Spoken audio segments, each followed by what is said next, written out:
दनाना गांव है भिवानी के पास, तलू दनाना। सबसे पहला जो धरना इन बेटियों के लिए दनाना गांव के अंदर लगाया गया और उन्होंने ये कसम खाई है हमारा धरना जब तक चलता रहेगा, हमारे पहलवान जीतकर और यहाँ पर आकर हमारे धरने को उठाएंगे, वरना हमारा धरना लगातार चलता रहेगा। एक बार दनाना गांव की सरदारी के लिए जोरदार ताली बजानी चाहिए। तमाम सरदारी, सम्मानित बुजुर्ग और मेरी मातर शक्तियां, सभी चरणों में आपके बेटे, आपके बच्चे हर्ष शिकारा की हाथ जोड़कर राम राम।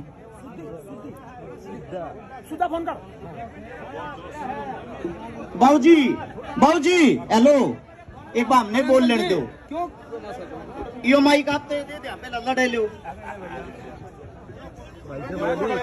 सबसे पहले तो अभी मेरे अंकल जी पिता समान सुरेश को माइक पकड़ कर बताने लग रहे थे, गाड़े भोकन भोकन भाषण देना हो कि मैं समझान भी आऊ। मेरे अंकल जी ने सोमा का सोए तोड़ बता दिया था। अब यो समाधान न्यू होगा, न्यू नहीं तो न्यू करना है। ये तो हमारे बड़े हैं,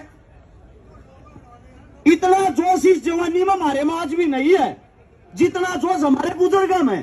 कम से कम इनका ईमान सम्मान कर लो यार।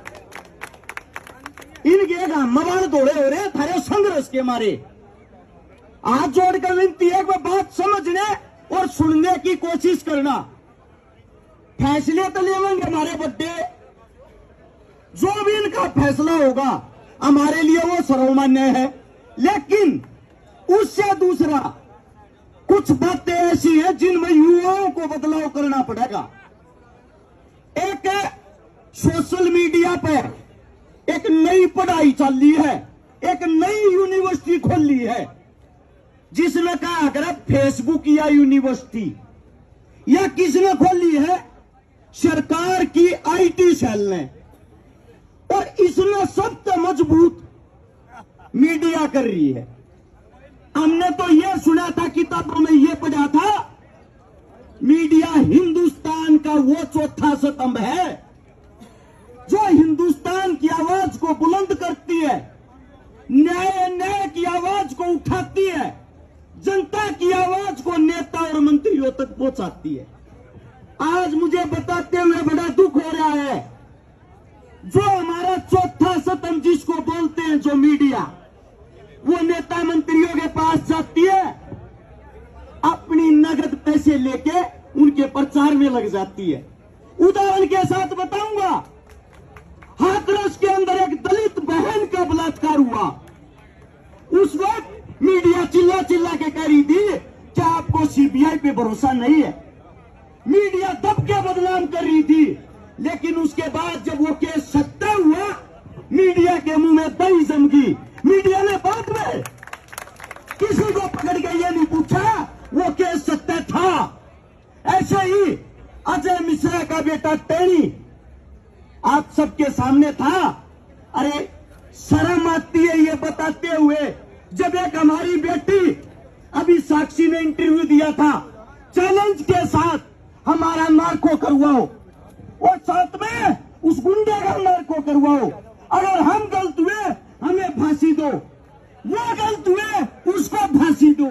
उसके बाद भी लोग क्या कहते हैं, ये तो विपक्ष के आदमी है। पहले तो हमें यह बताएं हमारा पक्ष कौन सा है। कुछ लोग जो हमें जातियों में बांटते हैं, सबसे पहले तो हमारा इतिहास पढ़े। जिस जाति को आप बदनाम कर रहे हो, उसी जाति के बेटे बॉर्डर के ऊपर सबसे ज्यादा शहादत देते हैं। उसी जाति के बेटे उसी तिरंगे में लिपट कर अपने घर आते हैं, और उसी जाति के बेटे जिनको यहाँ के 2 रुपए के भाड़े के सोशल मीडिया वाले टट्टू बदनाम करते हैं, उसी जाति के बेटे विश्व में जाके तिरंगे को ऊपर लहराते हैं। शर्म इस बात की आती है। एक छोटा सा उदाहरण बताता हूं, दिल्ली का इतिहास पढ़ना। दिल्ली का एरिया मात्र 3 से 4 किलोमीटर का था। इसके अंदर 307 खापे आज भी हमारी बसाई हुई है। इसी दिल्ली के अंदर लोग जब हमारे को ये कहते हैं ये विशेष जाति के, उनको ये बता देता हूं, हमने यहाँ दिल्ली पर जब बार बार हमले हुए, हमारे बुजुर्गों ने हमारे लिए अपना रक्त बहाया है, रक्त से इस दिल्ली को सींचा है। और आप हमें देशद्रोही, आप हमें उंगली उठाते हो जब हमारी बहन बेटियों पर कोई बात आती है। आप लोगों को बताता हूं, मराठा और ब्राह्मण सेना 1761 में पानीपत की लड़ाई लड़ने के लिए आए थे। 4000 अपने साथ में अपने परिवार, अपने बच्चे लेके आए थे। जब उनकी उस युद्ध में हार हुई, उस युद्ध के हार के बाद उस वक्त के हमारे महाराजा थे, महाराजा सूरजमल, जिन्होंने जिम्मेदारी ली थी ये बहन बेटी ब्राह्मणों की हो या पेशवाओं की, इनका जिम्मेदार मैं हूं, इनको घर तक मान सम्मान के साथ मैं पहुंचाऊंगा। उसके बाद उन्होंने अपनी सेना को आदेश दिए, वो जो क्षेत्र था जहां पे वो महाराजा साहब जो पेशवा थे, उनका जो अंतिम संस्कार किया गया, वो रोहतक के पास हमारा सांगी गांव है। आज भी हमारे बच्चे, हमारे बुजुर्ग वहां माथा धोते हैं, आज भी हमारे बच्चे वहां दूध चढ़ाते हैं। हम इतना मान सम्मान उनको आज भी करते हैं। और उनकी जो बच्चियां थी, बेटियां थी, हमारे रोहतक के और हिसार के जो मान थे, जाखड़ थे, दैया थे, गुड़िया थे, पुड़िया थे, गिल थे, इज्जत के साथ यहां से सेना जाती है। उन 4000 बेटियों को महाराष्ट्र में मुंबई से 180 किलोमीटर दूर मालेगांव नाम की जगह है, उनको वहां पे बसाती है। उन पे वहां के बसाने के बाद उनके पति खत्म हो गए थे, मर्द मांस खत्म हो गए थे। उन बेटियों की इज्जत के लिए वहीं रहना शुरू किया। तब वहां की जो मराठा सेना है, जो मराठा साम्राज्य था, उन्होंने एक फैसला लिया, हमारे से भी ज्यादा हमारी बहन बेटियों की अगर किसी ने इज्जत करी है, वो इन हरियाणा के, राजस्थान के जाटों ने की है। हम अपनी बेटियों का हाथ इनके हाथ में देंगे और इनके साथ अपने रिश्ते बनाएंगे। उन रिश्तों को आज 261 साल हो गए। वहां पे 22 गांव बसे हुए हैं हमारे जाटों के। उन जाटों के जो अपने घर परिवार को छोड़कर दूसरे की बहन बेटियों की इज्जत करने के लिए वहां चले गए। हमारे लिए सभी बहन बेटियां हमारी हैं, हम सबके हक की लड़ाई लड़ रहे हैं। और जो कहता है ये विशेष जाति की है, सबसे पहले तो आपको एक बात बता दूं, जो इस पर आरोप लगे हुए उसमें 3 बेटियां राजपूत भी हैं। जो इस पर आरोप लगे हुए हैं, इसने 302 में एक ब्राह्मण को भी मार रखा है। जो इस पर आरोप लगे हुए हैं, इन्हें दाऊद जैसे आतंकवादी को भी फना दे रखी है। तो ये लड़ाई अकेली एक जाति की कैसे हो गई? लड़ाई है न्याय और अन्याय की। इस बात को आप लोगों को समझना पड़ेगा और मेरे युवाओं को इस चीज का प्रचार करना पड़ेगा। आज भी आप लोग एक गुंडे का पक्ष लेते हो और ये इज्जत किसकी, वो भी बता देता हूं। नरेंद्र मोदी साहब ने एक इंटरव्यू में कहा था, विनेश फोगाट मेरी बेटी है, मेरे परिवार की है।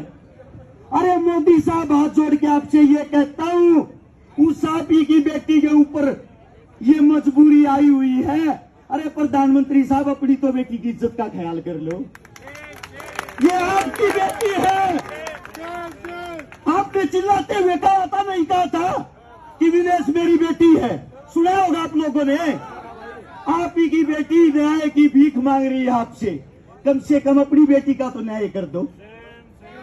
इससे ज्यादा तो हमारे पास बोलने के लिए शब्द ही नहीं है। एक प्रधानमंत्री की बेटी के साथ अन्याय, ये कैसे हो सकता है? और धृतराष्ट्र की तरह आप आंखें बंद करके कैसे चुप रह सकते हो? इस देश में इससे बड़ा अन्याय कोई नहीं हो सकता। नोट कर लेना, इस देश में इससे बड़ा अन्याय कोई नहीं हो सकता। और जो भी हमारे बुजुर्ग फैसला लेंगे, मैं भी मेरे अंकल की बात से सहमत हूं।